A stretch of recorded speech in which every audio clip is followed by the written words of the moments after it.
become rich off of oppression and misery meted upon the Iranian people. The Iranian regime has also been a serial human rights abuser from its very first day in power. And as you heard today, young women like Mahsa Amini have been murdered for daring to uncover their hair in public, while religious minorities have been subjected to the most severe persecution. These abuses have been documented right here by this body, have been documented at length by the United Nations, have been documented by the Secretary General's own regular reports on the situation of human rights in Iran, the most recent of which was released just last year in 2025. Colleagues, in addition to the gross human rights abuses, in addition to its illegal march towards a nuclear weapon, in 1979, the regime we now know, led by Ayatollah Khomeini, gave support to radical students who attacked the United States Embassy in Tehran, took over 50 Americans hostage, and held them in captivity for over 400 days.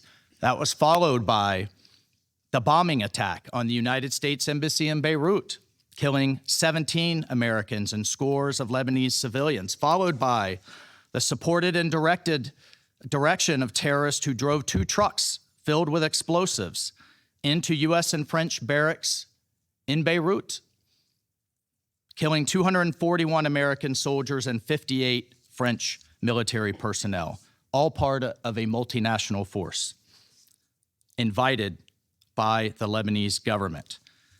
It's responsible for the deaths of over 600 American service members and countless others in Iraq. Bottom line is Iran's partners and proxies with Iranian weaponry, documented by the United Nations Yemen panel of experts, have repeatedly attacked our partners in the Gulf and attempted to damage global energy infrastructure. And then finally, the Iranian regime state television amplifies calls for a, quote, one-bomb solution to wipe Israel off the map, which ironically would be not only a massacre of all Israelis, but also the Palestinian people whom the regime claims to support. In 2011, the regime attempted to assassinate the Saudi ambassador to the United States in Washington, D.C., but luckily the attempt was thwarted, and further, the regime has continued to plot assassination attempts against the President of the United States, against President Trump, and other senior U.S. government officials, in addition to those who dare speak out living here in the United States.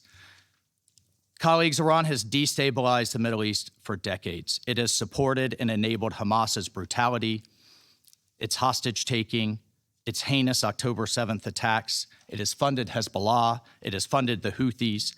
Iranian-aligned militia groups in Iraq, including Kataib Hezbollah, have attacked the United States and the region again and again. It's backed the brutal Assad regime, and at every turn, the regime has put terrorist proxies in other nations before the welfare of its own citizens. And as a result of the regime's actions, putting money in the pockets of terrorists, funding its nuclear and missile programs instead of the basic needs for the people of Iran, Iranians have had enough.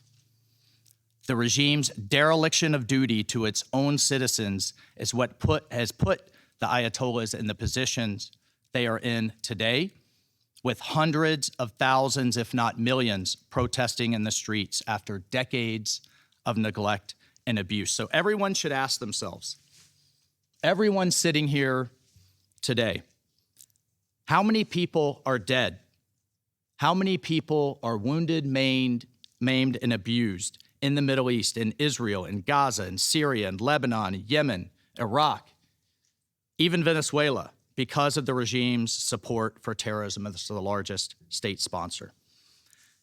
And I would like to address the allegation put forward by the regime that these inspired protests are somehow a foreign plot to give a precursor to military action. Everyone in the world needs to know that the regime is weaker than ever before and therefore is putting forward this lie because of the power of the Iranian people in the streets. They are afraid. They're afraid of their own people. Iran says it's ready for dialogue, but its actions say otherwise. This is a regime that rules through oppression, through violence, and through intimidation, and has destabilized the Middle East for decades. Well, enough is enough. We all have a responsibility to support the Iranian people and to put an end to the regime's neglect and oppression of the Iranian nation. Colleagues, let me be clear. President Trump is a man of action, not endless talk like we see at the United Nations. He has made it clear all options are on the table to stop the slaughter. And no one should know that better than the leadership of the Iranian regime. Thank you, Mr. President. Click here to subscribe to the Fox News YouTube page to catch our hottest interviews and most compelling analysis. You won't get it anywhere else.